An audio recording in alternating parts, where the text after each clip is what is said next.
I'm Noah. I'm 32 years old, and while I was trying to build a life for myself halfway across the world, my own brother sold my inheritance out from under me. Before I tell you how a single, overlooked detail on a legal document brought his entire perfect life crashing down, let me know where you're watching from in the comments below. It's good to know you're out there. The call came on a Tuesday. In Berlin, it was just after 3 p.m., and the afternoon light was slanting through the big glass windows of the architecture firm where I worked. It was the kind of quiet, focused afternoon I loved. I was sketching a blueprint, completely lost in the lines and angles, when my phone buzzed with an unfamiliar number from the States. I almost ignored it. It was probably a spam call, but something made me pick it up. Noah. The voice was older, raspy but clear. Yes, this is he. Noah, this is Arthur Harrison. I was your grandmother Eleanor's attorney. We spoke briefly after the funeral. A cold feeling, like ice water trickling down my spine, started to spread through my chest. Lawyers don't call out of the blue with good news. Mr. Harrison, of course. Is everything all right?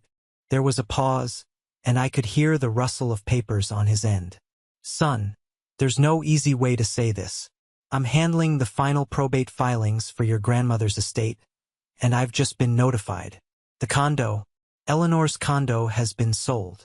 The pen slipped from my fingers and clattered onto the desk. My colleague in the next cubicle glanced over. I turned away, facing the window, my reflection a pale, confused ghost against the German sky. Sold? What do you mean, sold? That's not possible. She left it to me. It was in her will. I know, Mr. Harrison said, his voice calm, steady. It was the kind of voice you wanted in a crisis. I'm looking at a copy of the deed of sale right now. It was filed last week. Signed by your brother, Leo, acting as executor. Leo? The name felt like ash in my mouth. My perfect older brother. The golden boy. The one who could do no wrong. But he can't do that. He knows she left it to me. He seems to believe he had the authority. Another rustle of paper.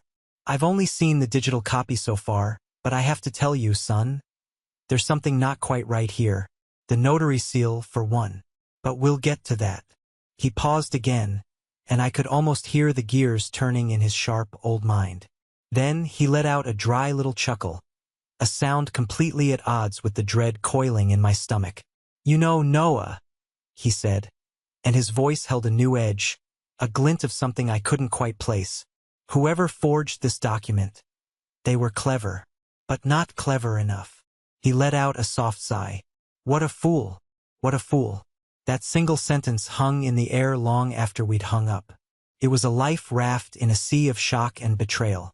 I stood there, staring at the Berlin skyline, but all I could see was my grandmother's apartment, the place that was supposed to be my anchor, my home, and my brother's smiling face. Before I could explain what that single sentence truly meant, and the absolute chaos it would unleash, I have to take you back. You have to understand the board on which this twisted game was played. The flight from Berlin to Florida is long. 13 hours in a pressurized cabin, suspended between two worlds. My world, the one I had built for myself, and their world, the one I had run away from. I didn't sleep. I just stared out the tiny window at the endless expanse of clouds below, and I let the memories come. They didn't start with the anger.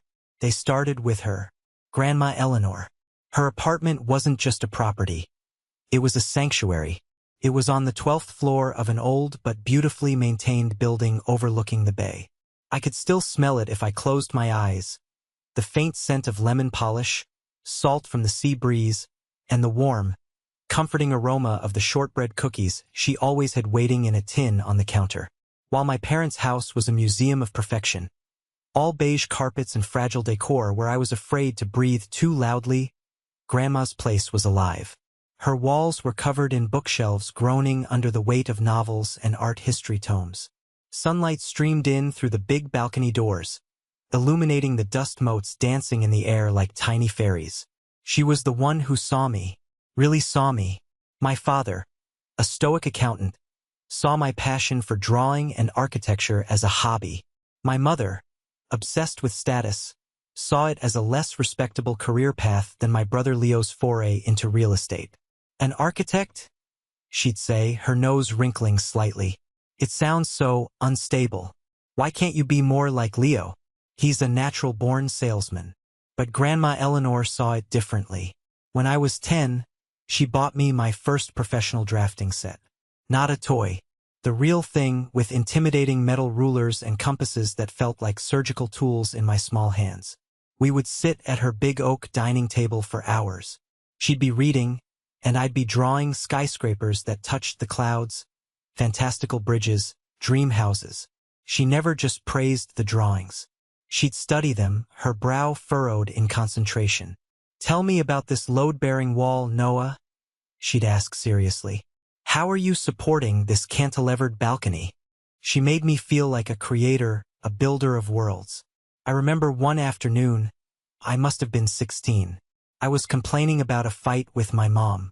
She wanted me to quit the school art club to focus on my math grades, so I could get into a proper business school, just like Leo. I was angry and hurt, feeling like they were trying to sand down all my edges to fit me into a box I was never meant for. Grandma was watering her orchids on the balcony. She didn't turn around, just kept misting the delicate petals. "Your parents love you, Noah," she said softly, "but they see the world through a lens of fear. They're afraid you'll fail, so they want you to take the safest path." She finally turned to face me, her eyes, the same shade of blue as the deep ocean, locking onto mine. "But you are not built for the safe path. You have a fire in you. I see it." She came over and cupped my face in her hands, her skin soft and papery. "Listen to me," she said, her voice fierce. "Don't ever let them make you a smaller version of yourself. Noah. Not them. Not anyone. Your life is your design. Build it tall. Build it strong. And build it exactly the way you see it." That was her gift to me. Not the condo, not the inheritance, but permission. Permission to be myself. The condo was just the physical manifestation of that belief. It was her telling me, even after she was gone, that I had a place in the world, a foundation to build from, a home to return to if my own designs ever came crashing down. And my brother had taken a sledgehammer to it. The memories of Grandma's apartment were warm, a comforting blanket. But as the plane droned on, they started to curdle, replaced by colder, sharper images. The family dinners, the holidays, the endless, suffocating comparisons to Leo. Leo was 2 years older, and from the moment he was born, he was the sun around which our family's universe revolved. He was handsome, charming, athletic. He got straight A's without seeming to try, was the captain of the football team, and could talk his way into or out of anything. He was everything I wasn't. I was quiet, introspective, more comfortable with a sketchbook than a football. Our parents, Carol and Richard, didn't just prefer Leo. They celebrated him, often at my expense. It wasn't always malicious. Most of the time it was casual, thoughtless, which somehow made it worse. I remember Leo's high school graduation. My parents bought him a brand new convertible. A shiny, cherry-red boat of a car that he paraded around town. The party they threw was legendary. Half the town was there. 2 years later, when I graduated with honors and a scholarship to one of the best architecture schools in the country, I got a sensible sedan, a hand-me-down from my uncle, and a firm handshake from my dad. "Make us proud," he'd said, which was code for, "Try to keep up with your brother." Dinner conversations were the worst. They were a performance, and Leo was always the star. "Leo closed on the old Henderson property today," my dad would announce, beaming. "Made a 20% commission. The kid's a shark." "Oh, that's wonderful, honey," my mom would gush. "We're so proud of you. That promotion to senior agent is right around the corner." Then all eyes would turn to me. "And you, Noah? How's drawing?" It was the drawing. Not architecture. Not design. It was a hobby, a childish pastime. If I tried to explain a project I was passionate about, their eyes would glaze over. Then my Aunt Patricia, my mom's sister, would chime in. She was the queen of the backhanded compliment. "Oh, it's so nice that you have your little passion, Noah," she'd say, patting my hand. It's important to have a creative outlet. Leo is all business, you know. He doesn't have time for hobbies. He's too busy building a future. Every word was a small cut. Every comparison was another brick in the wall they built between me and them. Leo, for his part, played the role of the magnanimous older brother. He'd sling an arm around my shoulder. "Leave him alone, guys. He's the artist. We can't all be good with numbers." He'd say it with a wink, as if he were defending me, but we both knew what he was doing. He was cementing his status as the practical, successful one, and mine as the dreamy, unreliable one. That was their narrative, and they stuck to it for 30 years. Leo was the success. Noah was the project. Leo was the safe bet. Noah was the risk. It was no wonder, then, that I ran. I moved to Berlin the first chance I got. It wasn't just about a job opportunity. It was about breathing. It was about escaping the shadow of the golden boy and the weight of my family's disappointment. I thought thousands of miles would be enough. I was wrong. The last time I saw Grandma Eleanor in person was the Christmas before she passed. She was more fragile than I'd ever seen her, but her spirit was as sharp as ever. She made me promise to email her every week with updates on my projects in Berlin, and she held my hand for a long time when I left, as if she knew it would be the last time. Our final conversation was a video call just a few days before the end. Her voice was weak, a faint whisper, but her eyes were clear. She was in her favorite armchair, the one by the balcony doors, the afternoon sun creating a halo around her silver hair. "Noah," she'd whispered, her face pixelated on my laptop screen. "I need you to listen." I leaned closer, my heart aching. "I'm here, Grandma. I'm listening." "The apartment," she said, each word an effort. "It's for you. I've made it ironclad. It's your foundation, a place you can always come back to, no matter what." She took a shaky breath. "Don't let them bully you out of it. It's yours." "I won't, Grandma." I promised, my throat tight. "I won't." She passed away 2 days later. I flew back for the funeral. The whole thing was a blur of black suits, sympathetic murmurs, and the suffocating scent of lilies. My parents were distraught, but in a performative way. Leo, however, was a rock. He handled everything. He arranged the service, wrote the eulogy, greeted every guest. He was the perfect, responsible son in a time of crisis. Everyone said so. "Thank God for Leo," Aunt Patricia whispered to me at the wake. "I don't know what your mother would do without him. He's taken care of everything." He certainly had. The day after the funeral, there was a family meeting at my parents' house. It wasn't a meeting. It was a coronation. "Okay," Leo started, pulling out a briefcase. He was already in business mode. "There's a lot of paperwork to sort through with Grandma's estate. As I'm here and I'm in real estate, it just makes the most sense for me to be the executor. It'll be faster, cleaner." He looked at me. "Noah, you're all the way in Germany. It would be a nightmare for you to handle this from overseas. I'll take care of it all, and once everything is settled, I'll make sure you get what's yours." My mother nodded enthusiastically. "Yes, that makes perfect sense. Leo knows what he's doing." My father grunted in agreement. "Let Leo handle it." I should have fought it. That little voice in my head, the one that sounded a lot like Grandma, was screaming at me. But I was grieving. I was exhausted, and I was outnumbered. Arguing would have caused a massive fight, and I would have been painted as the difficult, ungrateful son causing drama after a funeral. So I just nodded.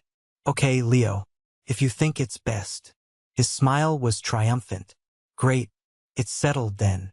I flew back to Berlin a few days later, naively believing that my brother, for all his flaws, would honor our grandmother's final wish. I trusted him. That was my first mistake. The truth is, the moment I agreed to let him be the executor, the ink was already drying on his plan. He wasn't just settling an estate. He was orchestrating a heist, and I had just handed him the keys. The taxi from the airport dropped me off at my parents' pristine suburban house. The lawn was perfectly manicured, the flowers in the garden bed arranged by color. It was a house that screamed order and control, a place where messy emotions were swept under the rug. I took a deep breath and walked up to the front door, my heart pounding a nervous rhythm against my ribs. My mother, Carol, opened the door before I could ring the bell. Her face, usually composed, was tight with a mixture of surprise and annoyance. "Noah, what are you doing here? You didn't say you were coming." There was no hug. "No, it's so good to see you. I needed to come back, Mom. We need to talk about Grandma's condo." She stiffened, her eyes darting past me as if checking for spies. "Oh, for heaven's sake, come in. Don't make a scene on the front porch." I stepped into the cool, silent foyer.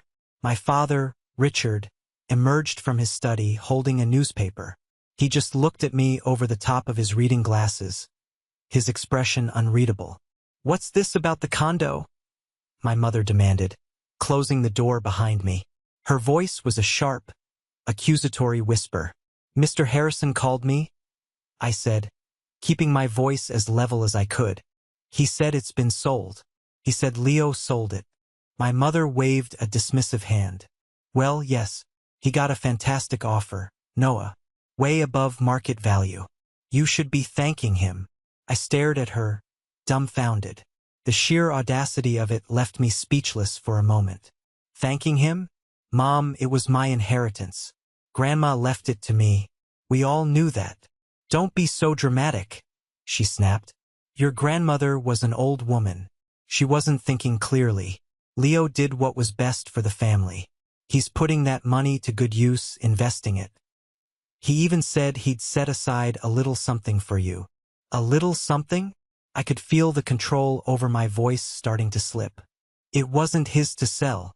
It was mine. He stole it from me. Don't you dare use that word in this house," she hissed, her face flushed with anger. "Your brother has done nothing but look out for this family. He's the one who stayed here, who took care of things, who built a successful life. While you were off in Europe playing with your little drawings. It was always this.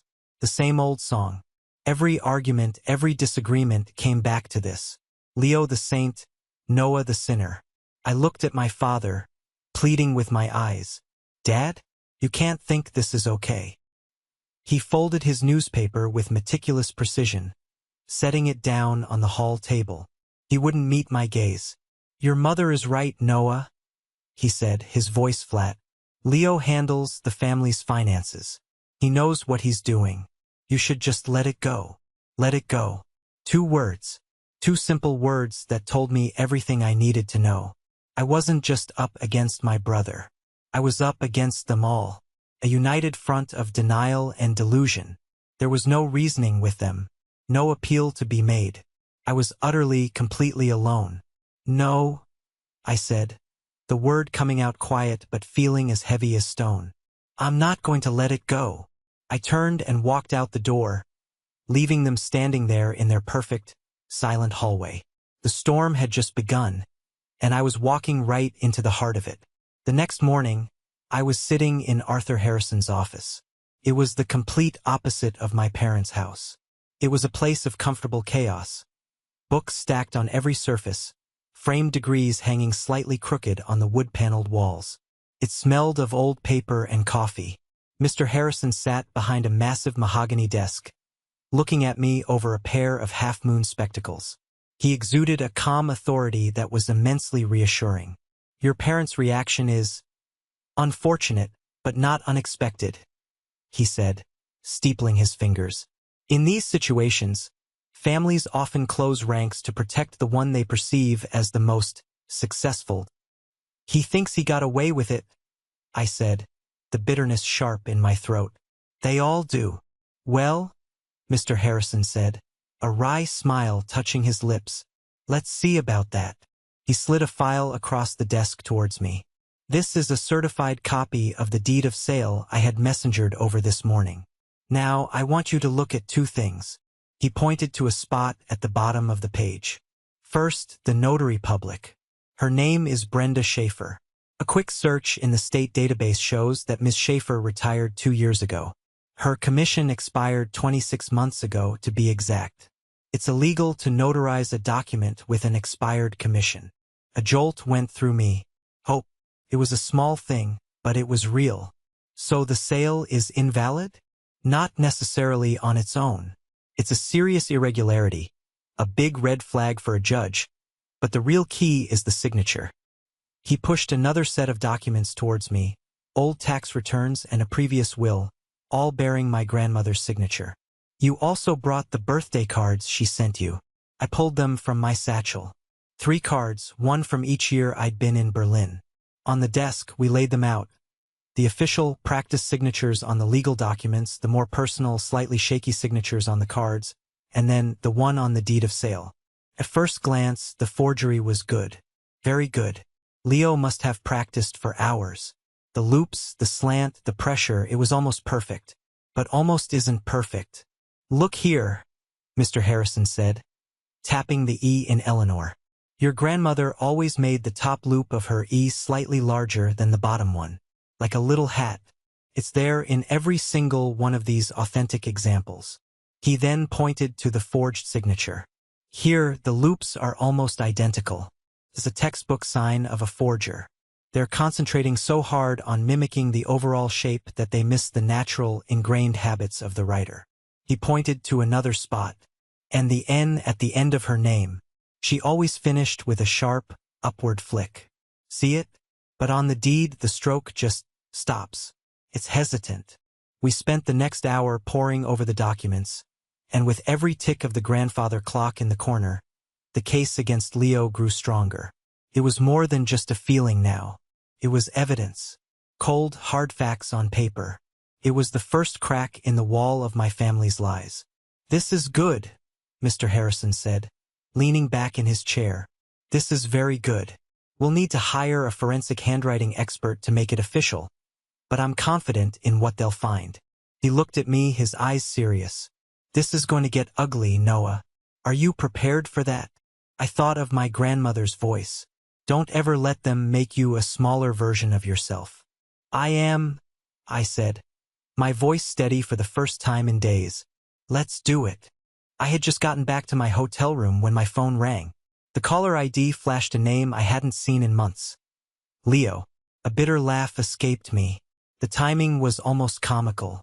I let it ring twice, took a deep, steadying breath, and answered. Hey, little brother. His voice was exactly as I remembered it. Booming, overly confident, dripping with the smug satisfaction of someone who believed he was the smartest person in any room. Heard you were back in town. You should have told me. We could have gotten a beer. I've been busy, Leo, I said, my voice flat. Yeah, I'll bet. I could almost hear the smirk in his voice. Listen, the reason I'm calling, I know Mom probably told you about Grandma's condo. I just wanted to clear the air. I got a cash offer way over asking. I had to jump on it. It was the smart financial move for the estate. He was using his real estate agent voice. Smooth, reasonable, making it all sound like a favor. It wasn't the estate's condo to sell, Leo. It was mine. He sighed, a theatrical sound of long-suffering patience. Look, Noah, I know what the will said, but Grandma wasn't well at the end. She was sentimental. She didn't understand the market or the tax implications. I did what was best for everyone. And hey, don't worry, I'm not leaving you out. Once the funds clear, I'm going to send you a check for $20,000. You can use it to, buy some new pencils or whatever it is you do over there in Germany. $20,000. He had sold my inheritance, a property worth well over $250,000, and was offering me a pittance, a tip, like a generous king tossing a coin to a peasant. The insult was so profound it was almost breathtaking. For a moment, pure, white-hot rage surged through me. I wanted to scream at him, to curse him, to tell him what a pathetic, greedy thief he was. But then, I remembered Mr. Harrison's calm face, the evidence, the shaky E, and the dead-end N, and I felt a sudden, icy calm descend over me. I had him. He just didn't know it yet. That's generous of you, Leo, I said, my voice dangerously quiet. Hey, what are brothers for? He said, chuckling, completely oblivious. I just wanted to make sure we were cool. Oh, we're cool, I said. Just one question for you. Shoot. I paused, letting the silence stretch. It's funny, I said. making my voice sound casual, curious. I was just looking at the birthday card Grandma sent me last year. The way she signed her name. It's not quite the same as the signature on the deed of sale. Her E is different. Isn't that strange? The silence on the other end of the line was instantaneous and absolute. The cheerful, booming confidence vanished, replaced by a dead, heavy quiet. I could hear his breathing, suddenly shallow. What are you talking about? He finally stammered, his voice a full octave higher. Just an observation, I said smoothly. You have a good day now, brother. I hung up the phone before he could reply. My hand was shaking, not from fear, but from adrenaline. The first shot had been fired, and I had hit my target dead center. The golden boy was scared. And this was only the beginning. The phone call with Leo galvanized me. The fight was no longer just a legal battle. It was personal. He had shown his hand, his complete and utter disrespect for me and for our grandmother's memory. Now, it was my turn to build a case he couldn't wriggle out of. Mr. Harrison had advised me to gather as much supporting evidence as I could. Anything that could establish my grandmother's state of mind and her intentions. My first stop was the condo building itself. I paid a visit to Mrs. Gable, who lived in the apartment next to my grandmother's for over 40 years. She was a tiny woman with bright, bird-like eyes and a memory as sharp as a tack. I found her tending to her rose bushes in the communal garden. "Noah, dear, I thought that was you I saw the other day," she said, pulling off her gardening gloves. "I was so sorry to hear about Eleanor. She was the heart of this building." After we talked for a bit about Grandma, I gently steered the conversation. "Mrs. Gable, I know this might be an odd question, but do you remember seeing my brother, Leo, at the apartment any time after the funeral?" Her eyes narrowed in thought. "Yes, of course. He was here the very next day. Cleared the place out so fast, it made my head spin." She paused, tapping a finger to her lip. "You know, it was funny. He was with another man. Not one of the movers. A man in a cheap suit carrying a briefcase. They were in and out in less than an hour. I remember thinking it was strange because Eleanor always used Mr. Abernathy from down the street for any official business. He's the notary everyone here uses." My pulse quickened. "Did you get a look at this other man?" "Not a good one, dear. But he looked nervous. Kept looking over his shoulder. It wasn't a smoking gun, but it was another piece of the puzzle. A strange man, a cheap suit, a nervous demeanor. It all painted a picture of a transaction that was happening in the shadows." My next call was to Dr. Miller, my grandmother's physician and one of her oldest friends. I explained the situation, and he was immediately incensed on my behalf. "That's an outrage," he boomed over the phone. "Your grandmother spoke of you constantly, Noah. She was so proud of you, chasing your dreams in Europe. She told me no less than a dozen times that the condo was your safety net. She was worried your parents were putting too much pressure on you to be like your brother. She wanted to make sure you had your own foundation, something nobody could take away from you. Would you be willing to testify to that, Dr. Miller, if it comes to it?" "In a heartbeat, son," he said without hesitation. "Eleanor was as sharp as a tack until the very end. Anyone who says otherwise is a damn liar." I hung up the phone with a renewed sense of purpose. I wasn't just fighting for a piece of property anymore. I was fighting for the truth of who my grandmother was. I had a witness who saw Leo's suspicious meeting and a respected doctor who could attest to Grandma's clear intentions. My little folder of evidence, the one I had labeled truth, was getting thicker. The eye of the storm was calm, but I was busy sharpening my weapons for the hurricane I knew was coming. With the witness statements and the glaring irregularities on the deed, Mr. Harrison said we had enough to make our first move. It wasn't going to be a dramatic courtroom showdown, not yet. It was something quieter, colder, and far more effective. "We're going to file for an emergency injunction," he explained, his voice calm and methodical over the phone. "We'll present the evidence of potential fraud to a judge, the expired notary, the questionable signature, the witness testimony. We'll ask the court to freeze the proceeds from the sale until this matter can be properly investigated." "Freeze the money?" I asked, a slow smile spreading across my face. "That's right. Mr. Harrison confirmed. Your brother won't be able to touch a single penny of it. It will be locked down in an escrow account by court order. For a man who just sold a property for a significant sum, and who likely already has plans for that money, this will be disruptive. Disruptive was the understatement of the year. I knew Leo. His entire identity was built on the image of success. The new car, the expensive suits, the perfect family in the perfect house in the perfect neighborhood. That image required a constant flow of cash.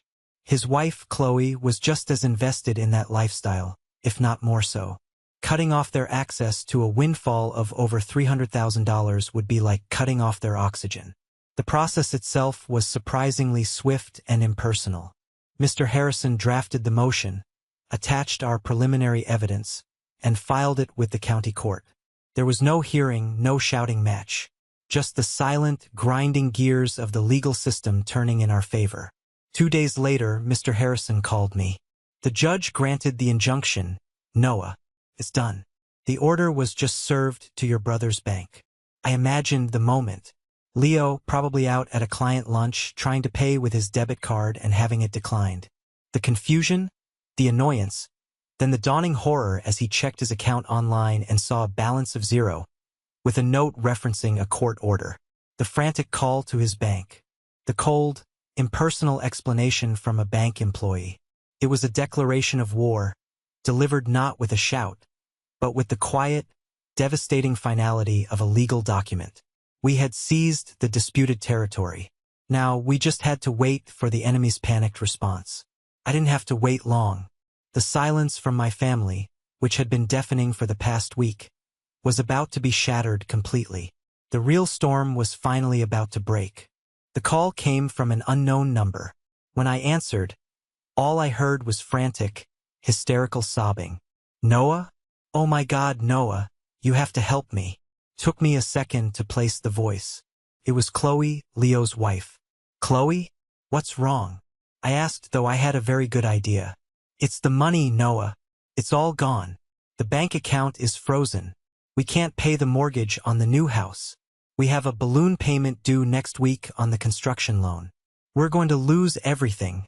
Her voice was a raw shriek of panic. This was the life they had built.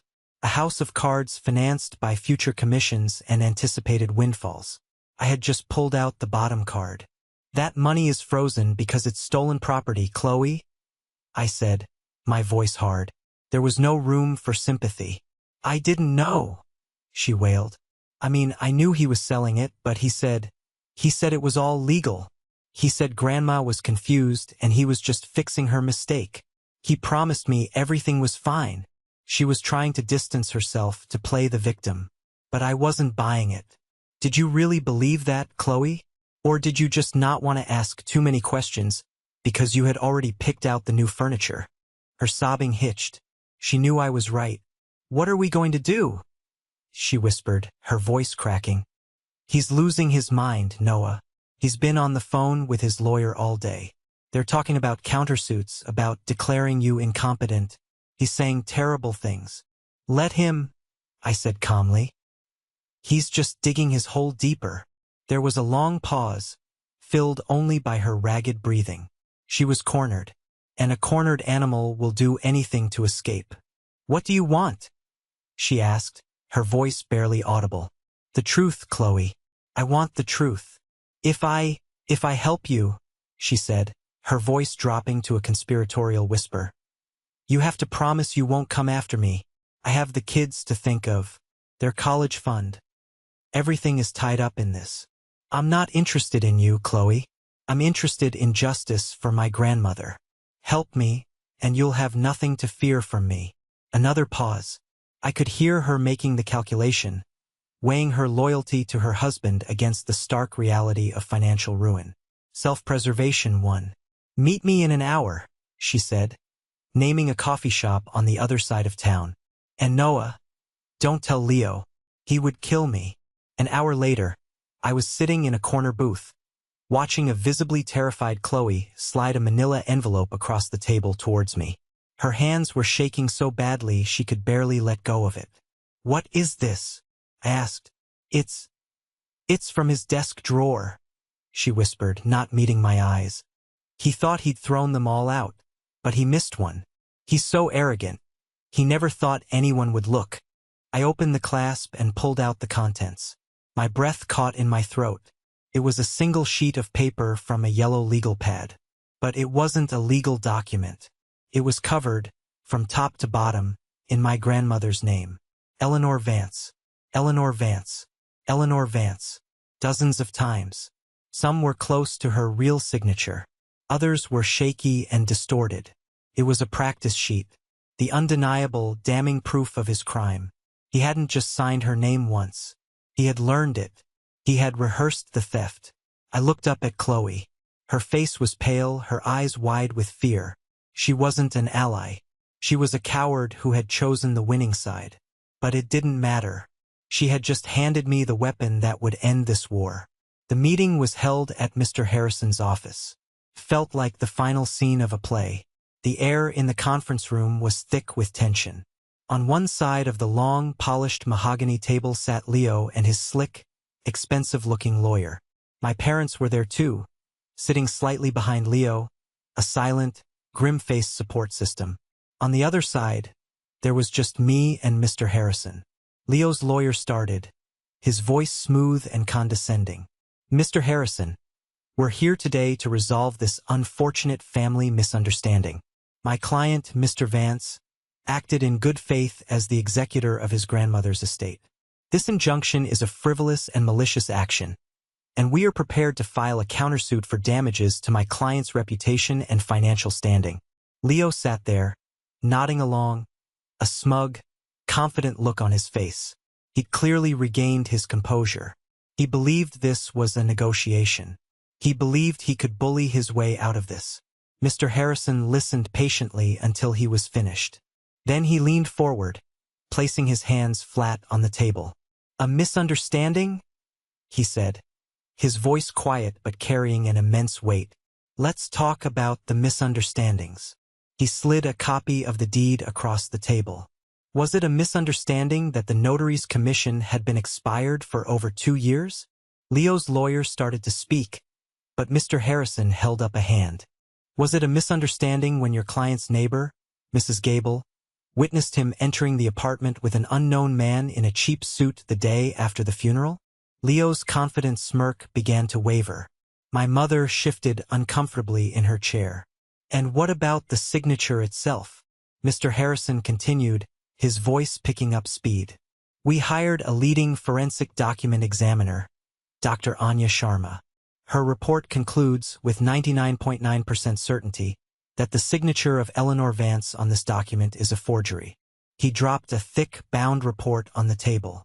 The word forgery was visible even from across the room. Leo's face had gone pale. "This is ridiculous. It's her signature. The expert is wrong," he blustered. "Is she?" Mr. Harrison said softly.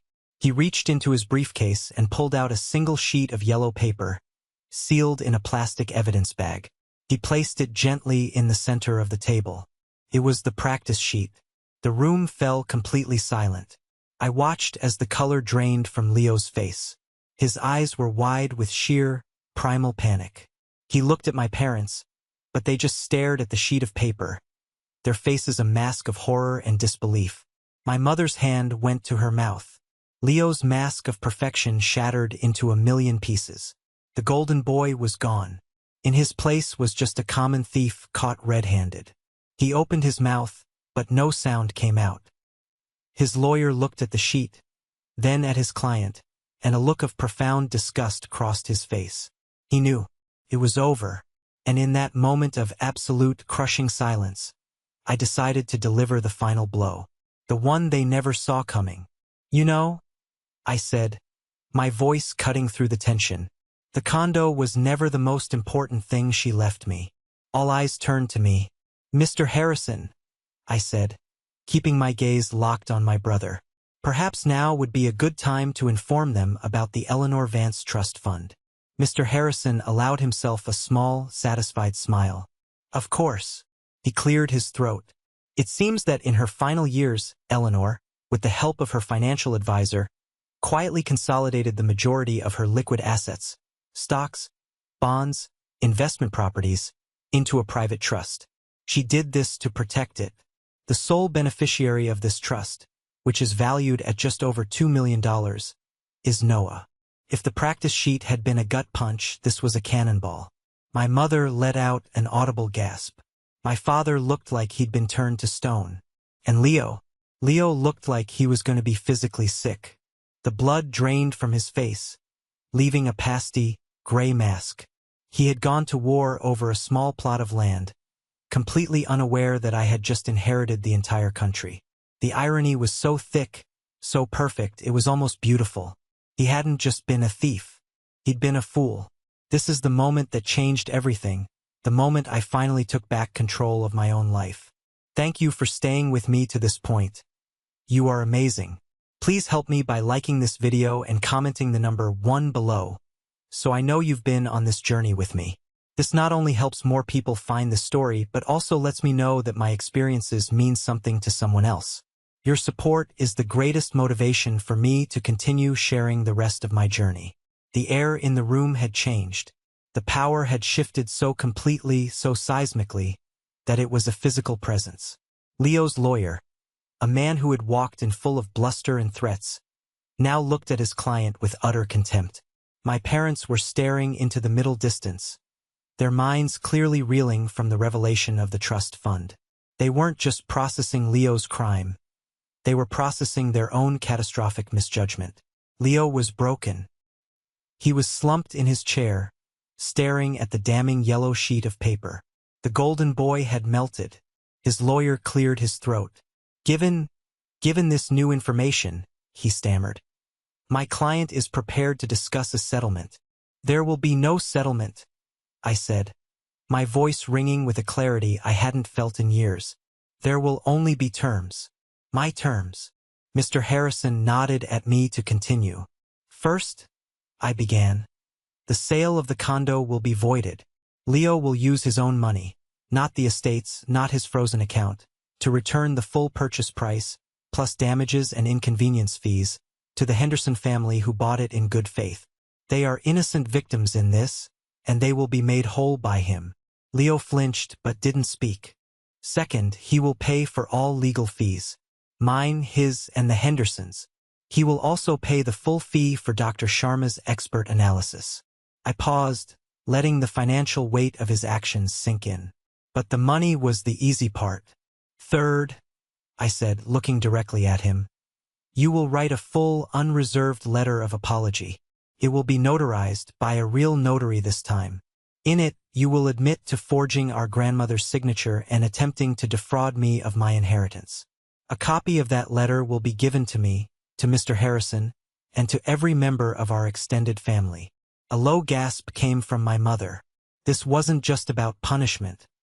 It was about destroying the myth of his perfection. And finally, I said, turning my gaze to my parents, you will write a separate letter addressed to our parents. In that letter, you will explain not only what you did, but why you felt you could get away with it. You will admit that you took their constant praise and my constant dismissal as a green light. You will tell them that their favoritism created a monster. And you will give that letter to them, and I will get a copy. This was the hardest blow. It wasn't just about Leo's crime anymore. It was about the family system that created him. It was forcing a reckoning that was 30 years overdue. If you agree to these terms, I will instruct Mr. Harrison not to turn over the evidence to the district attorney for criminal prosecution. I concluded. You have 24 hours to decide. The offer will not be repeated. There was no negotiation. There was no discussion. I stood up. Mr. Harrison stood up. We walked out of the conference room, leaving them to sit in the rubble of the life they had built on a foundation of lies. They accepted the terms. Of course they did. The threat of criminal charges, of a public trial, of jail time. It was more than Leo's fragile ego or my parents' obsession with appearances could ever bear. A few days later, after the legal documents had been signed and the process of righting Leo's wrongs had begun, I went to my parents' house one last time. I needed to close this chapter. I found them in the living room. The TV was off. They were just sitting there, in the dim light, surrounded by their perfect furniture and their perfect silence. They looked older, smaller.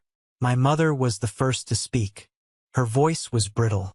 "We got Leo's letter." I didn't say anything. I just waited. We never meant for it to go this far," she said, her words barely a whisper. "We just always thought. He was so capable. And you were so far away." It wasn't an apology. Not really. It was an excuse. An explanation rooted in the same flawed logic that had caused all this pain. "You didn't think I was capable," I said, not as an accusation, but as a statement of fact. "You thought I'd waste it. You thought I was a bad investment. That's the truth, isn't it?" My father, who had been silent this whole time, finally looked at me. There was a profound sadness in his eyes, a flicker of something that might have been regret. "We made a mistake, Noah," he said, his voice hoarse. "We were wrong." It was the closest I would ever get to a real apology from him, and I knew it. I stood there for a moment, looking at these two people who were my parents but felt like strangers. I didn't feel anger anymore, just a deep, hollow sadness for what we had lost, for what we could have been. "I'm going to be staying in the States for a while," I said. "I'm starting a business, but I need space. From all of this. From you." I set a boundary for the first time in my life. A wall they couldn't cross. "I don't know when I'll be ready to talk again. It might be a long time. You need to respect that." My mother started to cry, silent tears tracking down her cheeks. My father just gave a single, slow nod. I turned and left without another word. As I closed the door behind me, I felt a weight lift from my shoulders that I didn't even realize I had been carrying my entire life. I was free. Not just financially secure, but truly, fundamentally free from their judgment and their expectations. The confrontation was over. The healing could now begin. 6 months can feel like a lifetime. I didn't go back to Berlin. The life I had there felt like it belonged to someone else, a younger, more uncertain version of myself. The trust fund my grandmother had so wisely set up gave me something I'd never had before. Options. Freedom. I moved to a city a few hours up the coast, a place where the architecture was interesting and nobody knew my name. With a portion of the inheritance, I did something I had only dreamed of. I started my own boutique architecture firm.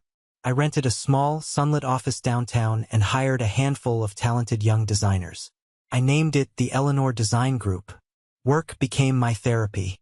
I poured all my energy into it, designing homes that were not just beautiful but functional, spaces that felt alive.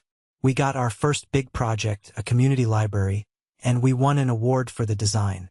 The feeling of seeing my vision come to life, built of steel and glass and stone, was more satisfying than any amount of money. I was finally building my life to my own blueprint, just like she had told me to.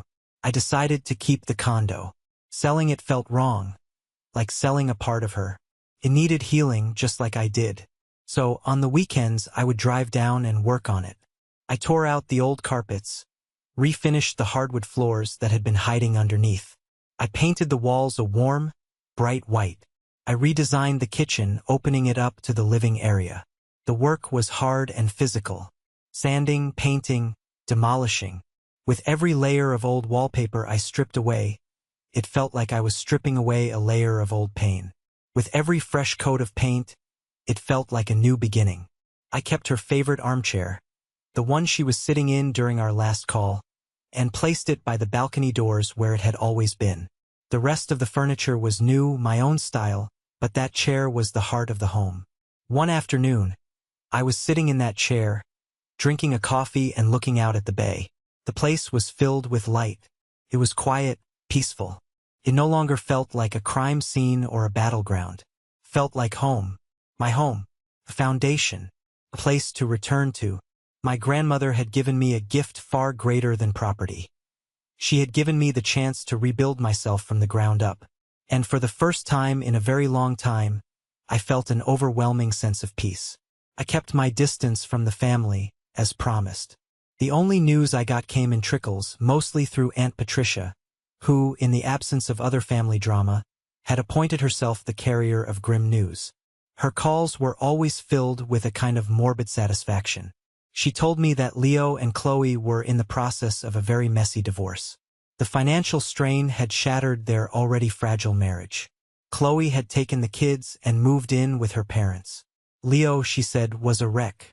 He'd had to sell their big, new house at a massive loss to cover his debts. He lost his job at the real estate firm. The scandal, though not public, had become known in the small, gossipy world of high-end real estate. No one wanted to be represented by a man who had forged his own grandmother's signature. He was selling used cars at a dealership off the highway. The golden boy had lost his shine. I felt nothing when I heard this. No joy, no satisfaction. Just a quiet, detached sadness.